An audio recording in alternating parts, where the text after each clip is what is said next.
మహామాంగళ్య పూజ శ్రీ సూక్త పఠనంతో జరుగుతోంది.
దీర్ఘ మాంగళ్య సౌఖ్యాన్ని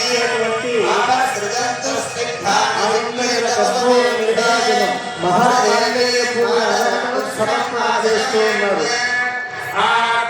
ఏ జన్మలో కూడా లోక రక్షణ దీక్షితులైనటువంటి స్వామివారు మహామాంగళ్యముల పూజ అనంతరం మాంగళ్య ధారణం చేస్తూ ఉన్నారు.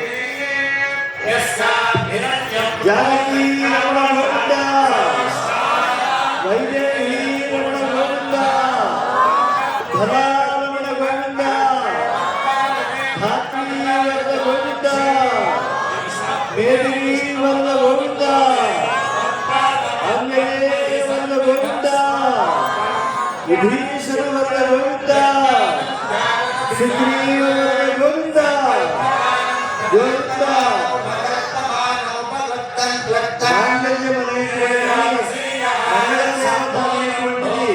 అందరికీ అభ్యుదయాన్ని ఇస్తుంది.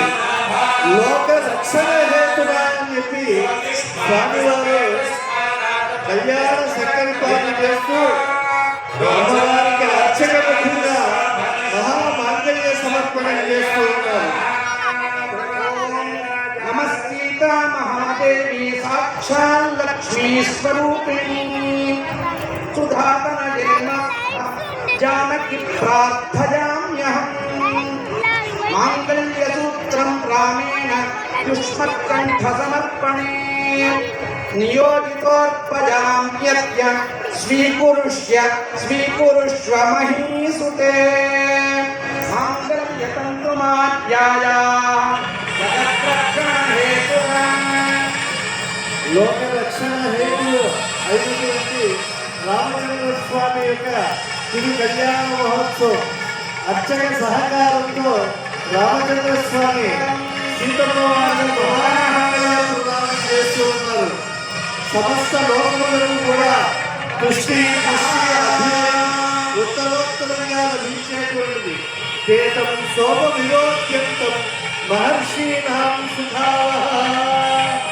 సమస్త లోకముల్లో అంటే మహర్షులకు కూడా రామచంద్ర ప్రభువు ఈ యొక్క పూర్ణ చతుడు ఉండేటువంటి చతుర్దశి అర్ధరాత్రి రోజున ఈ కళ్యాణ మహోత్సవం చేస్తూ ఉన్నాడు. యథా ప్రహ్లాదన చంద్ర, చంద్రుడు లోకాన్నంతా కూడా ఆనంద పారవస్యంలో ముంచెత్తుతూ ఉంటాడు. అందుకని ఈ ఒంటి మిట్టలో అనాదిగా చంద్రుని సాక్షిగా రామచంద్ర ప్రభువు యొక్క కళ్యాణ మహోత్సవం నిర్వహించబడుతూ ఉంటుంది. పున్నమ వెలుగులలో ఈ కళ్యాణ మహోత్సవాన్ని నిర్వర్తించి మంగళసూత్ర ధారణం చేశారు.